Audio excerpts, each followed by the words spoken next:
Lider sa usa ka grupong nagapameke og kwarta nga galihok sa Cagayan de Oro City ug Misamis Oriental nadakpan sa kapulisan. Sayron ta ang dugang detalye pinaagi sa live report ni Cyril Chavez. Cyril.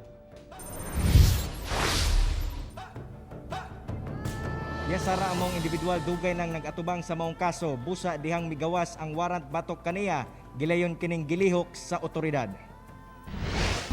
Giserve sa mga personahe sa CIDG Misamis Oriental ang warrant of arrest batok kang Robert de la Serna, 45 anyos ug residente sa Pasco Village, Purok 5, Barangay Tablon sa Cagayan de Oro City.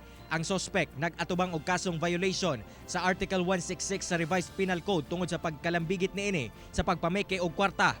Gitulo sab kini nga leader sa Egay Group nga nalambigit sa susamang modus ug ga-operate sa syudad ug ubang lugar sa Misamis Oriental. Nagpahimangno sa mga otoridad ngadto sa mga nanag-iya og patigayon sama na lang sa mga kan-anan, merkado ug mga ambulant vendor, labi pa nga sila ang madali-dali og biktima sa maong modus. Pagkaroon the same modus ang ilang ginahimo. So mukha na among pagabantayan kay dol ng eleksyon basin og maghimo na po sila og mga counterfeit nga mga bills. So mo manay kasagaran gyud nga kahitabo. Gani kining usa ka iladong kan-anan sa Barangay Kauswagan sa Cagayan de Oro City gawas sa pagbantay sa health protocols batok COVID-19. Hugot sab ang ilang pagbantay sa mga mangingilad labi na sa mga kwarta nga ginabayad sa ilaha. Ginabantayan sab kuno sa cashier ang mga dagkong kwarta sama sa 1,000 peso bill. Mo yung gina-check ana kay katong mga 1,000 pesos. Kana siya kay pag tan-aw na mo ana, nara siya yung murag hologram bitaw sa right side niya.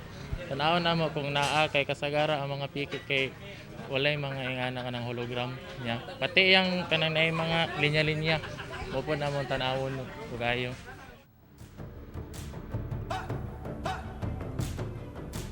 Sara panawagan sa otoridad ngadto sa publiko nga bantayan gayod ang mga kwarta nga ilahang madawat, labi pa nga dili tiaw nga mabiktima sa mga mangingilad, labi pa karon nga padayon ang pandemya.